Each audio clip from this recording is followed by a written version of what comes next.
It's time for Coffee with the Chicken Ladies, a podcast for people who love chickens. Hey everybody, and welcome. It's Chrisie&Holly from Coffee with the Chicken Ladies. We're here, and this is episode number 244 of our podcast, where we talk about everything chicken, family, fun, and more chickens. More chickens! We drink a ton of coffee. I'm talking a ton, but most importantly, we hug chickens every day. And we kiss them too, don't forget. We brew coffee from a little coffee roaster in Houston, Texas. Bright and early coffee. Holly Ann, what kind of coffee are we brewing today? Little Texas cinnamon, y'all. Yeah, and it's delicious. If you are not drinking this Texas cinnamon, you are missing out. We have a little code. It's called CWTCL 15 for 15% off a bagged coffee. And where should everybody go to get this coffee? brightandearlycoffee.com. And if you use K-Cups, go over to Amazon. They have them over there. Follow them on Facebook and Instagram. Are you ready to sip some of this delicious Texas cinnamon coffee and chat? I am. But first, a word from our sponsor. We have some exciting news to share from our sponsor, Grubbly Farms. They're here, new and improved, Grubbly's World Harvest. I'm a longtime subscriber, and my flock love the healthy, nutritious treats, plus orders $40 and more ship free. If you haven't heard, Grubbly's has a fantastic layer pellet and crumble feed. It's packed with plant and insect protein, perfect for those picky chickens and ducks. Grubbly Farms makes food and treats for healthy pets and planet. To support us and Grubbly Farms, use the link grubbly.co/coffee. Try it today. If your girl's feathers need some love this season, check out Nutrena Naturalized Feather Fixer. Now packed with even more protein for full and vibrant feathers, keeping your birds healthy and productive through molt and all year long. Learn more at the link in our bio or at NutrenaWorld.com. As this is coming out, I'll be living la vida loca in Miami. You will be. But I happen to know how much difficulty you've had packing to go to Miami, so I'm not feeling particularly jealous about this right now. I know. This is where all my prints come in. I got to pack all my fun printed stuff because in Miami, that's what it's about. Gotcha. So as you're listening to this, hopefully I'm on South Beach just chillaxing. Hopefully. Mm-hmm. But we've been mega busy. Mega busy lately. That doesn't even cover it. And I had an hour to take the ducklings out to free range today before lunch and ended up falling asleep out there with them. And I woke up and they were all nestled up next to me sleeping too. It was very, very cute. Oh, they were like, okay, I guess it's nap time in the sun. Let's go sleep with her. Okay. Let's go sleepy. I know. I feel like we're kind of turning a corner. I say this, knock on wood, 1, 2, 3, knock on wood, 1, 2, 3. But I want to get cooler. Cooler summer. Have you seen the weather for the week that you're away, which would be this week right now? Don't tell me it's going to be super hot. It's like the devil's back end. Oh, no, that's not good. Yeah. I hadn't really been following the weather, and Pete comes out and says something about it, and I looked at the forecast and thought, we've got through 1 week-long heat wave. I really don't want to have to do another. No, not at all. But I don't get to decide, so... That's not good. That's not good. Yeah. I know. So, and you'll be getting ready to go away in a few months to Iceland. So we each had our separate trips and our other trip, but the work must go on. The work does go on, but Iceland sounds like heaven right now. It does. And on that note, if you're listening to our show and you're loving it, head on over to Apple Podcast and leave us a written review. It does amazing things for the growth of our show. And while you're there, hit that subscribe button because they count them and you never want to miss this fun. If you're looking for other ways to help support the podcast, you can tell a few chicken, duck, goose, and or turkey loving friends about us. You can share your favorite episodes on social media. You can become a patron of the show, patreon.com/coffeewiththechickenladies. Gigantic thank you to all of our patrons. And the other thing you can do to help support the show is visit our website and our show notes, use our affiliate links and discount codes, and buy products from our sponsors. Yay! You know what I love when it's 95 degrees outside? Being inside. Well, that too, but I really love cleaning my igloo chicken coop. Yeah, it is so easy to clean. You don't have to break a sweat. And you can use a water hose or pressure washer so it doubles as a cool down. I also love those run covers. Oh man, the shade is superb. I go into the run to cool off. Yep, my flock's covered during the heat of the day, just chillin'. Meanwhile, we're melting on the patio. Seriously, can we get in on this amazing coop design for ourselves? They're out there living the dream. So when it's pushing 100 degrees, the right setup matters. That's why we choose an igloo. Get your girls their own just in time for summer. Search Omelette. That's OMLET. Hey, Chris. Yeah. Do you like monthly subscriptions? Does it have anything to do with chickens? Of course. Then yeah. Let us take a minute to tell you about Chicken Love. You get a monthly Chicken Lady tea, treats for your flock, and a keeper care card. And did you know with every multi-month subscription, you get a free Chicken Love logo t-shirt? Really? Yeah. It's $36 a month with free shipping. What are you waiting for? Get off the nest and click already. That's chickenlove.com. That's chickenluv.com. Get your subscription today. The Breed Spotlight is brought to you by Murray McMurray Hatchery, defining quality for generations. For over a century, Murray McMurray Hatchery has remained a trusted family-owned business, working tirelessly to ensure our poultry meet the highest standards. Whether you are an experienced enthusiast or just embarking on the journey, look to McMurray Hatchery for guaranteed quality, rare and heritage breeds, low minimums, and all the supplies you need to raise your flock. Request a free catalog today. There's a little rose here, there's a little rose there. They're popping up everywhere, and it's time for a little breed spotlight, yeah. Yeah, but this is not a little Breed Spotlight. It's kind of a longie. Breed spotlight. It's a longie. It's a long breed spotlight, but this week's breed spotlight is The Rose Comb Bantam. the little rose combs are popping up everywhere. I was just going to tell you that roses don't really pop up. That's not how they work. But, They bloom. That's what came out. That's impromptu, man. That's what just comes out. You never know. The beautiful Rose Comb Bantam is a very, very old breed of chicken. According to the Rose Comb Bantam Club of the UK, the earliest known mention of this breed is in 1483. Wow. That's far back. And it's the reason we know about this is it has a royal connection. So a man named John Buckton was the owner of the Angel Inn in Grantham, Lincolnshire, and he kept a Rose Comb Bantam flock that he had inherited from his father. Documents mention that King Richard III, good old My Kingdom for a Horse King Richard III, often stayed at the inn, and he bought Rose Comb Bantams from Buckton. As we have said so many times on the show, Bantams did tend to be popular with wealthier people who could afford to keep chickens for anything other than food, right? I mean, they were their pets. This is why they were a little bit more expensive. Here's the thing, though. They probably were also fighting birds. I don't like to hear that. I'm going to go with the assumption that they were pets. You keep telling yourself that. That's fine. So the king's interest in the rose combs actually set a fancy for them amongst the English gentry. Now, I'm sure some of them went for fighting, but it is also possible that some of the ladies could have kept themselves some little rose comb pets.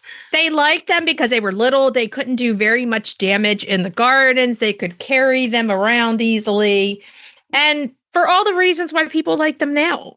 The Rose Comb Bantams are very tiny, elegant little birds. They're purse birds. Oh, yeah, they are. Yeah.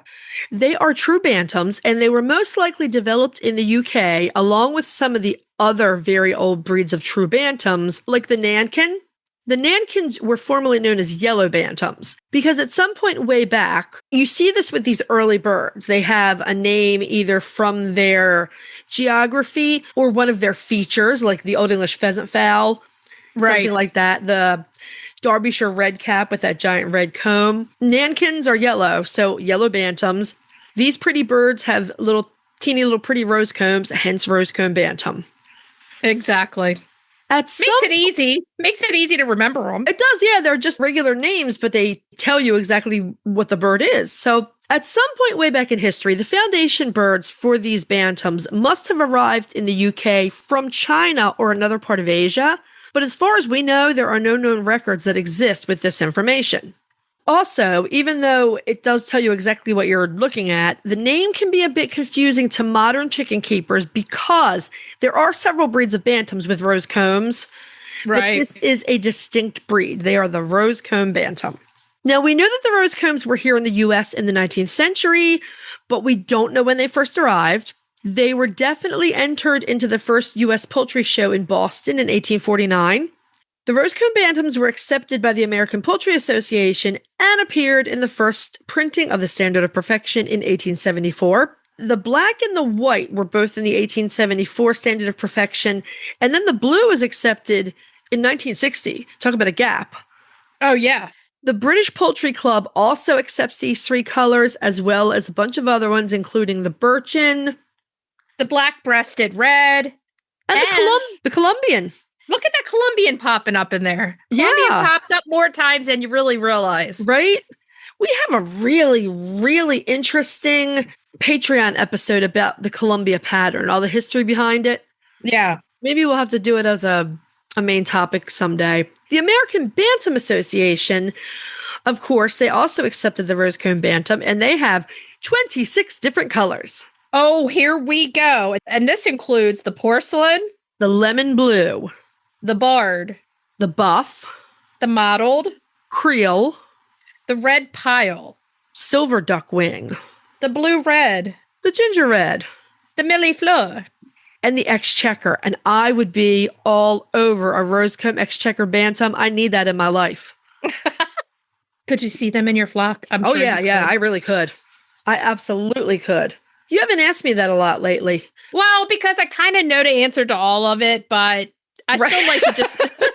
Now, are you surprised that I said I would have this in my flock? No, not at all.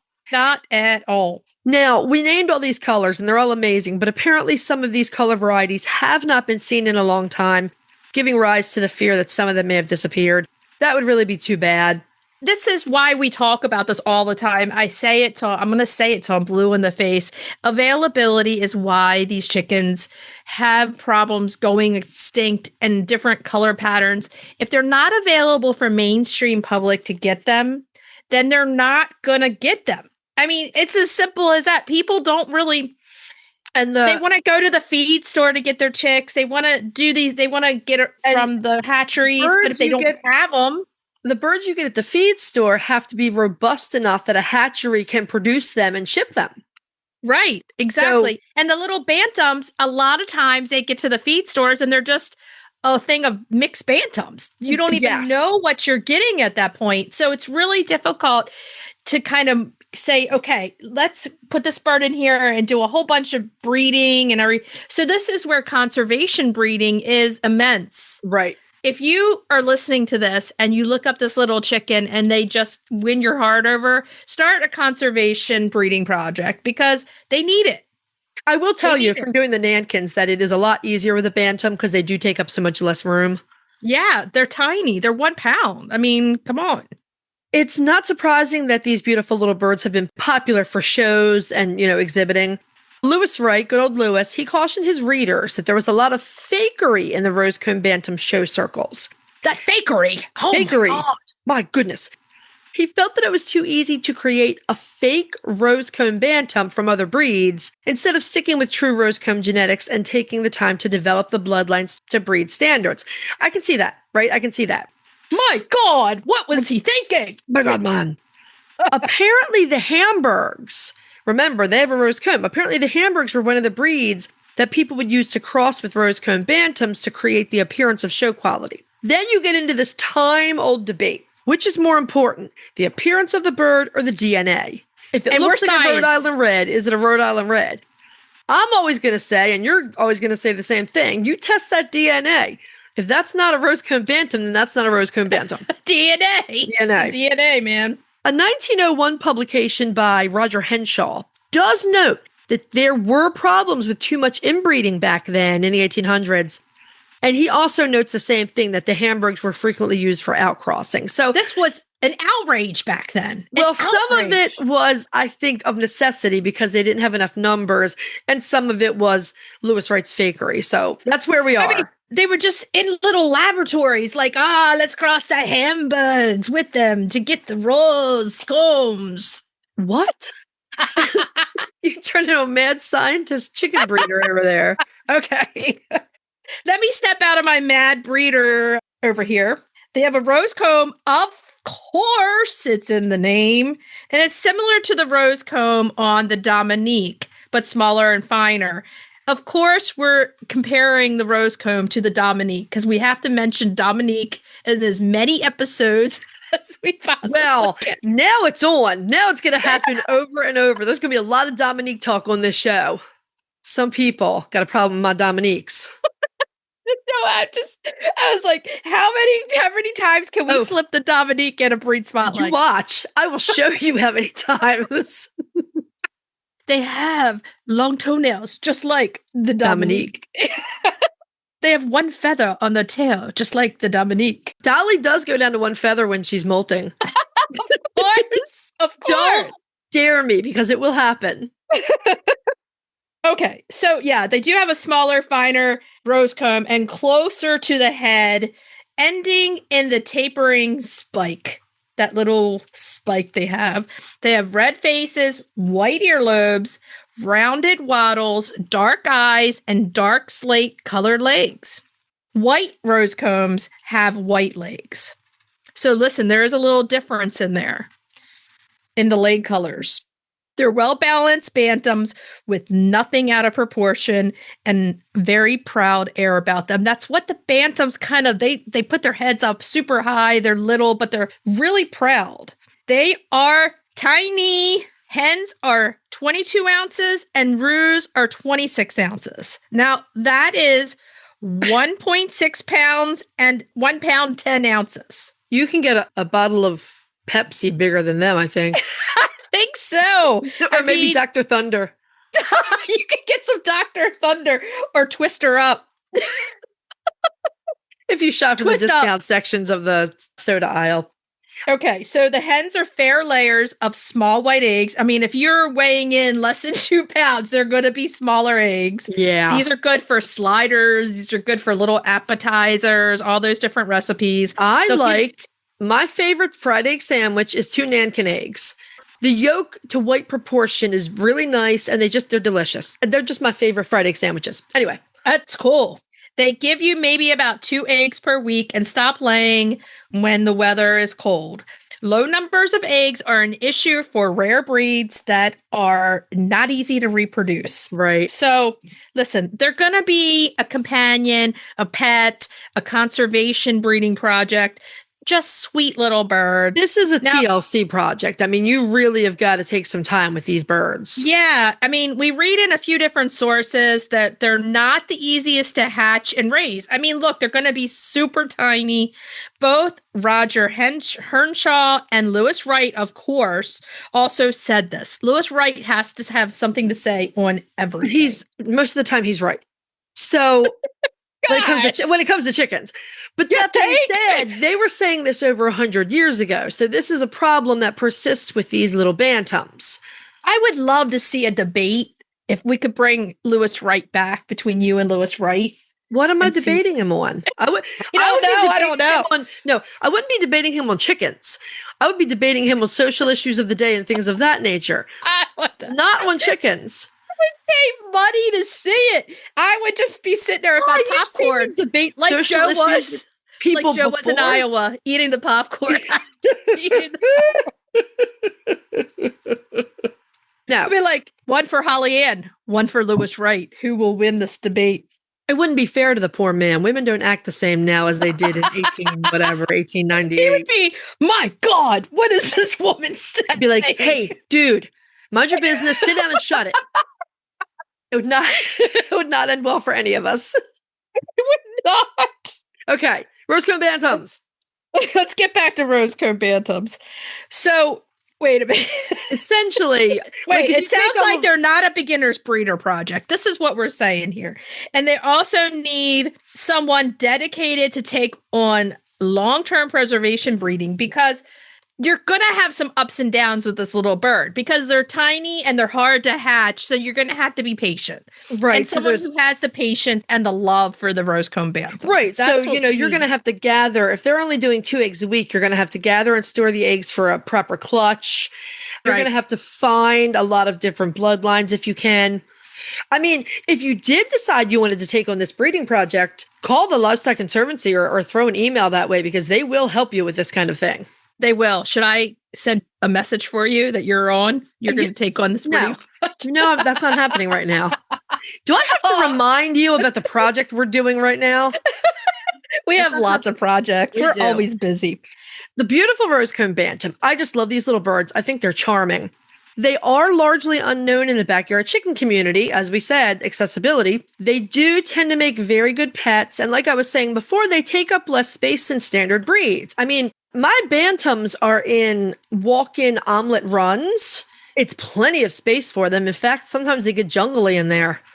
Oh, yeah. I mean, they're tiny. When you think about 1 pound, that's very small. So that's one of those things. If you don't have a lot of space, you can have more of them and have eggs. One of the things I absolutely love about working with the Nankins is that if we get boys, they just go in the bachelor flock. Yeah. And they're all so sweet. They get along so well, and they don't even take up that much space. Unless you try to put Rambo in, and then that didn't work. Rambo has his own house, and that's okay. He lives next door because Rambo is a neighbor. Rambo, if you've not listened before, Rambo is our little Duclay rooster that my husband rescued. Man climbed up a tree to get this rooster. And we tried to put him in with the Nankin Bantams, and the Nankin says, no, he is too fancy. He has fancy feet, and we're going to try to beat him up. So they did try to beat him up. It was like the battle of the wimps because they're all big babies. But so he lives next door happily. Now, these rose combs like to free range and are good foragers, but they also do well in confinement because bantams usually do pretty well. Now, those rose combs come in weighing less than 2 pounds. They're not cold hardy, so they're going to need assistance in the winter. Absolutely. 1,000,000% they're going to need assistance. They're definitely heat hardy, so if you're in a warmer climate, they'll be easier for you to keep. They absolutely do great in the summer, but I will tell you that this is peat. If it's below 30, our coop heaters are on for the bantams. Like, that's a pretty hard and fast rule because they just don't do well in the cold. So here's the $1 million question. Where to get them? Well, you'll be happy to know I found black rose comb chicks for sale from Cackle Hatchery. Okay, nice. I also found chickens for backyards, and we have ordered from Chickens for Backyards before. Yes, we have. Our gorgeous Jubilee Orpingtons came from them. Yep. They have blue and splash rose comb bantams. Ooh. Yeah, really pretty. And they're probably unsexed, though, is my guess. Well, straight run. You're doing bantams, you get straight run. That's how it works, unfortunately. But again, it's very easy to make a bachelor flock with them. Yeah. Okay, so here's the part of the show where I tell you, if you have the Rose Comb Bantam, give us a story on Instagram, hit that mention button, put our name in, and then we can reshare it. We'd love seeing all your chickens come over. Are you ready to dive into the fascinating world of backyard ducks? Look no further than Metzer Farms, your premier destination for top quality waterfowl. Whether you're a seasoned breeder or just starting out, Metzer Farms has everything you need to elevate your flock to the next level. And if you're passionate about call ducks, you're in for a treat. Metzer Farms hatches a stunning variety of call ducks, meticulously bred for their miniature size, beauty, and calm temperament. From snowy whites to vibrant colors, each duck is a masterpiece waiting to grace your backyard. Visit MetzerFarms.com today to browse their extensive selection and start your journey into the wonderful world of waterfowl. Metzer Farms, where passion meets perfection. If you're looking for a chicken coop that's produced in a planet-friendly, sustainable way, try Nestera. Each coop is made from highly durable, 100% recycled plastic that keeps the equivalent of up to 2,000 shampoo bottles out of a landfill.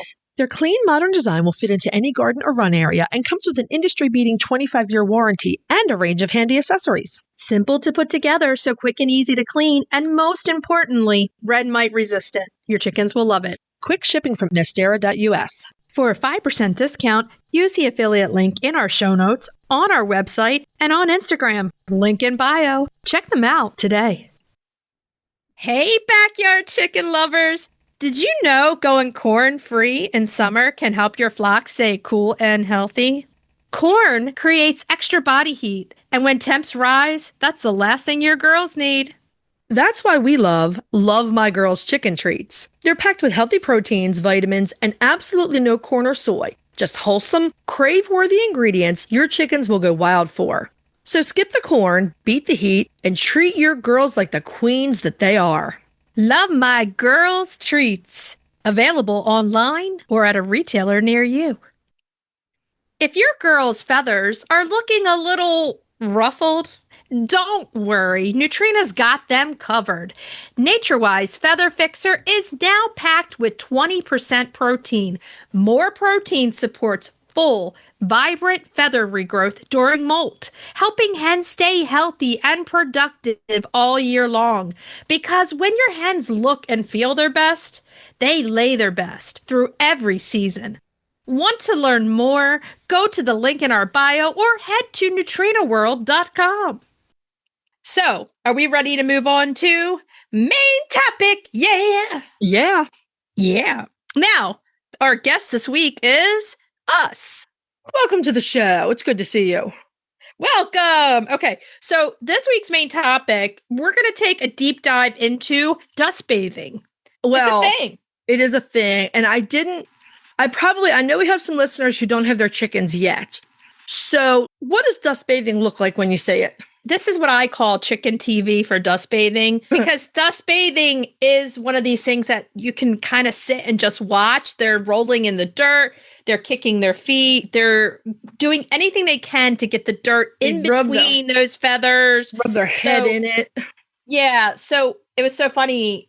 This is out now, but last week, as you listen to this, there's a slow motion of June and Peggy dust bathing out. And it's you just can't stop watching it. It's kind of just fun to watch.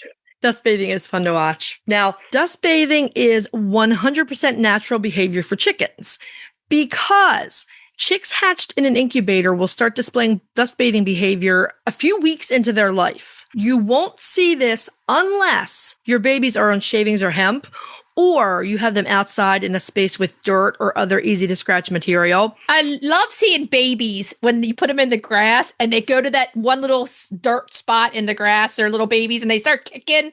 Yep. And they're like trying to get it going. And it's like, or the baby that when you change the brooder, yes, and they have all the fresh shavings and they're just rolling in their shavings. For me, that was croissant. I mean, she would send it everywhere. It was so funny. I mean, it's instinctual. I mean, they know they have to do these things. The instinct is there for them, even if they haven't had a broody hen to teach them. So, I mean, it's hardwired into them. So, if you're new to chickens, the first time that you're going to see them dust bathing, it may kind of scare you, especially if they're in the sun. Sunbathing really will scare the bejeebies out of you. Sunbathing chickens can look like they're dead. Like they sprawl out, they put a wing out, they have their neck at a weird angle. I had to stop the other day. Katie was sunbathing and I was like, I know they still get me too. Every now and again, I'm like, me. Whoa. Yeah. But not as bad because, they're usually rolling in the dirt, like the song said, rolling in the deep, but rolling in the dirt. So your birds, both hens and roos, will dust bathe. Absolutely. They all have feathers to clean. So I took a look to see if there were any studies on dust bathing, and there actually have been a lot of them throughout the last 20 years or so. Most of them are focused on understanding the dust bathing behavior in a commercial context. Of course, that's where most of the studies, they're in the commercial sector. And it would be where a commercial setting is trying to provide enrichment for laying hens and broilers. So they've looked at the type of substrate, which ultimately didn't matter as long as it was loose enough to get into their feathers. Right. They looked at the time of day most of the bathing occurs. Now, this varies by flock, but it's usually late morning or early afternoon. And they also checked into some of the other behaviors that are associated with dust bathing.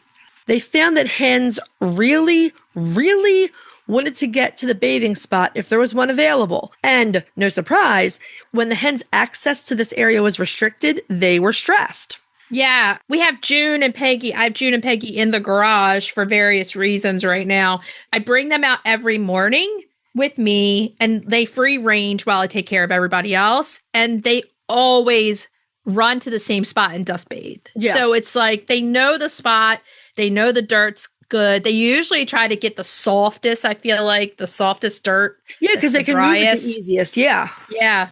It's really cool. Essentially, nothing in these studies was groundbreaking, but it is nice to know that some companies are at least trying to improve conditions for chickens. I mean, dust bathing is such an instinctual drive. We can guess it probably has some important functions. It sure does. Let's go through what these functions are. So first, it helps them maintain their feathers. So we know that chickens coat their feathers with oil from their preen gland or uropygial gland. Right. When they dust bathe, the dirt or whatever they're rolling in coats their feathers and it absorbs excess oil, which stops them from getting too greasy, and it keeps the feathers just right for general health and water resistance. And all of that stuff in their feathers also helps loosen and remove feather dander. Right. Sometimes like old bits of keratin, all that kind of stuff, debris. It is the equivalent of you bathing every day. It's just they do it differently. It's a dry brush. Right. They need a little can, the dry shampoo, and it helps keep them warm in winter. A 1987 study by Van Leer and Bokma, however he says it. I'm not sure either way. Yeah, has shown that the dust bathing substrate has a combing effect on the feathers. It makes it down more fluffy and it makes the upper parts of the feathers zip together better. So water is the anti-bathing. They need the dirt to do the things that it does. Now, it also helps remove humidity and moisture from their plumage. All these things, it's drying everything out, getting everything to work as it should. All of this lets the chicken build a layer of dry air around his or her body, and that helps keep them insulated in cold weather because they have to have that place to puff to keep themselves warm. It's like a quilting effect, like how quilts have layers of air trapped inside of them. Exactly. When you see them puff, they're putting that air right there. They're like, right. So the second thing it does is protects them from mites and lice. Often the dirt can just smother any bugs that may be on them, and then the hen or rooster can go through when they preen and get rid of any leftovers. Now, this was an old wives' tale, but it's one that happens to be true. Wood ash is a fantastic dust bath additive for this reason. It's so dense that it's extra good at smothering any creepy crawlies that are around. Now, here's a caveat. Just make sure that that was just wood that was burned and nothing else was thrown into there, because you don't want to give them something bad that was thrown into your wood fire. Absolutely. There it is. It makes them happy. This is drawing them out, drawing from our own observations as well as some of the dust bathing studies. It makes me happy. It makes them happy. It makes you happy. This is what we call chicken TV when they do stuff like this. The hens are calm and relaxed. They give every appearance of enjoying themselves and lowering their stress levels, keeping them healthy too. The other thing is, if a chicken's doing this, they feel good. Yeah. So it's a good indicator if they're not cleaning themselves and their feathers. File that under my chickens doing chicken things, so they're probably okay. Yeah, exactly. Now, most chickens with a decent-sized run will make their own dust baths by scratching the ground until there's no vegetation left and until they have nice, loose dirt to roll in. But if your birds don't have a way to make a dust bath, you can provide one for them. And there are lots of options. Some people use kiddie pools. I've seen big tires. I've seen old sandboxes.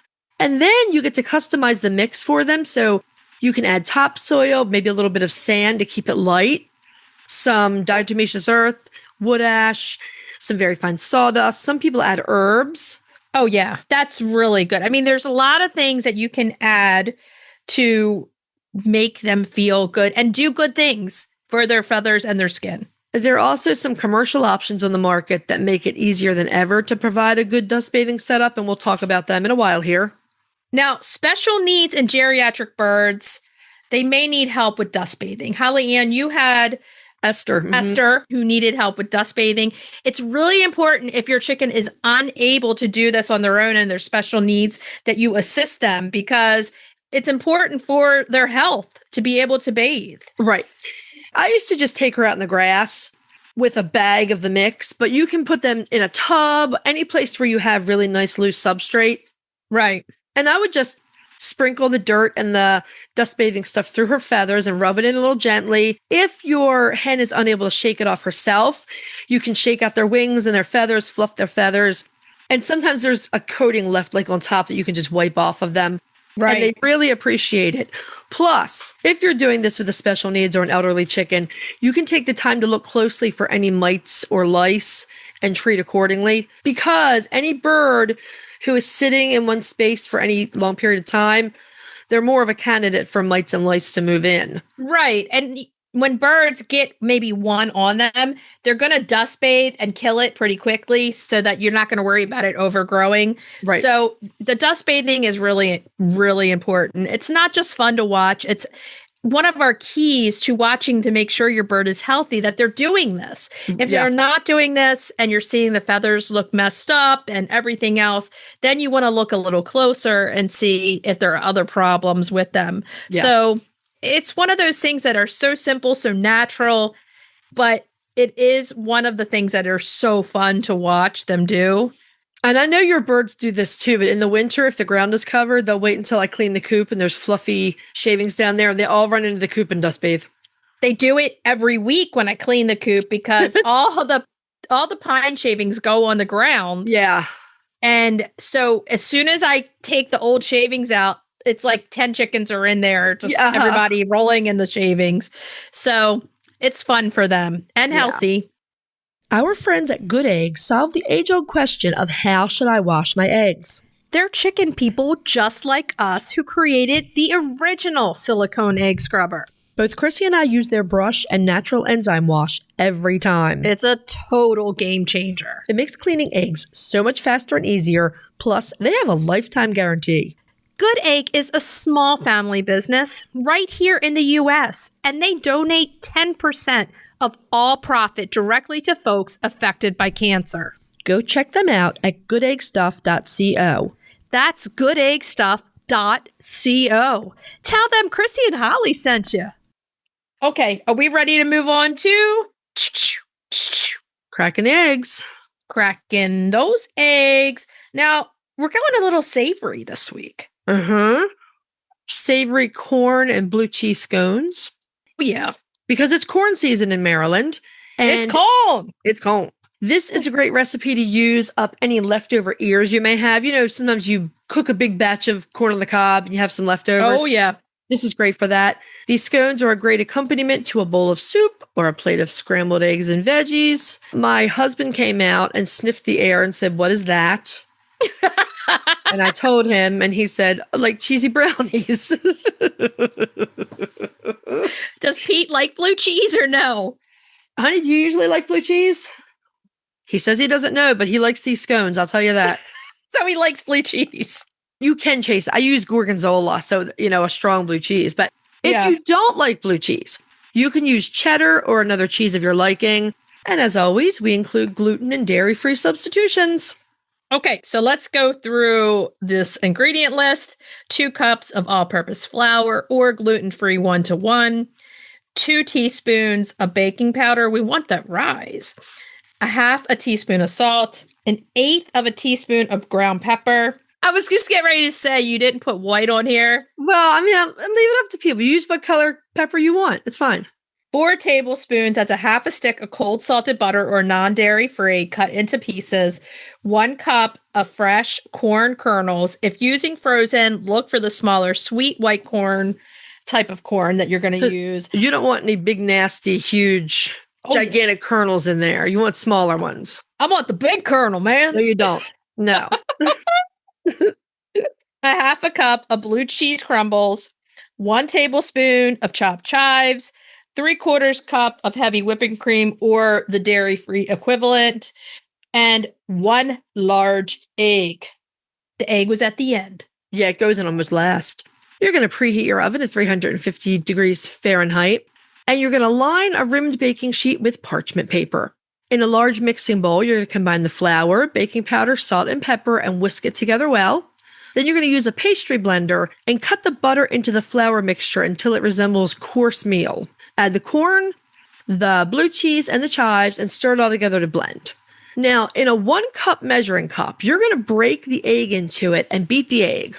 Then you're going to pour 3/4 of a cup of heavy cream over top and whisk the egg and the cream together very well. Add that egg and cream mixture to the flour mixture, and then you're going to stir the dough until it's moist and mostly holding together. If the dough is still too dry, you're going to add cream like a tablespoon at a time until you have it moist enough to hold together. You're going to use your hands. You're going to gather the dough together, and you're going to transfer it to that parchment-lined baking sheet. Knead the dough a few times, and then with floured hands, right there on the baking sheet, you're going to pat it into a square, roughly 8 by 8. I mean, these are rustic. This does not have to be exactly rustic. Rustic. Brush the top of the square with more cream, and then you're going to score the dough into 9 scones. I like the way you cut brownies. Right. Cutting almost all the way through. You don't have to cut it all the way through. Pop it in the oven. You're going to bake until the edges of the scone are golden brown. That's about 30 minutes, or until a tester in the center comes out clean. When you take them out of the oven, you can go over your score lines and cut the scones into their final pieces. Let them cool a bit, but then serve them warm because they are amazingly delicious. They're delicious. Now, try it. You might like it. Let us know what you think. Take some pictures. We want to see them. Make it a little bit of your own. Add Easy a little brownies. something else. Yeah. Okay, so let's move on to retail therapy. Retail therapy. Yeah. Now, we're keeping this. You guys know we like themes. So what we're going to do is talk about some dust bathing add-ins or additives that you can get at the store, ones that we like, because sometimes you're not going to have time to make. There's lots of recipes out there for you can make these things your own. And sometimes you just don't have the time to do it. So it's okay to buy one that you need to sprinkle out that's already pre-made. One thing, it's measured out 100 million% proper. It's, like you don't have to worry about anything. And ready to go. I love that for Esther. Sometimes I would mix it all up so she had like a dirt bath. But if I was really busy and I just wanted to give her a grooming, I would just sprinkle the Strong Animals Preen Queen right onto her feathers. Now, that is our ultimate favorite. Absolutely. One. And it really is good. And it does have herbs in it. It is organic, all the natural things. It has, I believe, peppermint in it, doesn't it? Yes. It was peppermint. I do think, I was going to say eucalyptus, but I think you're right. I think they did a peppermint scented, and it has like kaolin clay in it to absorb the excess oil.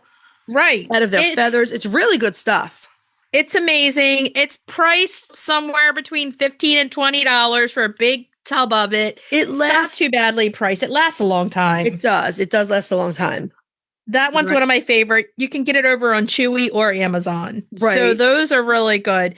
Now, Tractor Supply does have a few out there so that if you're in the store or if you're ordering from them online, they do have some out there. They have Pampered Chicken Mama Bathing Dust.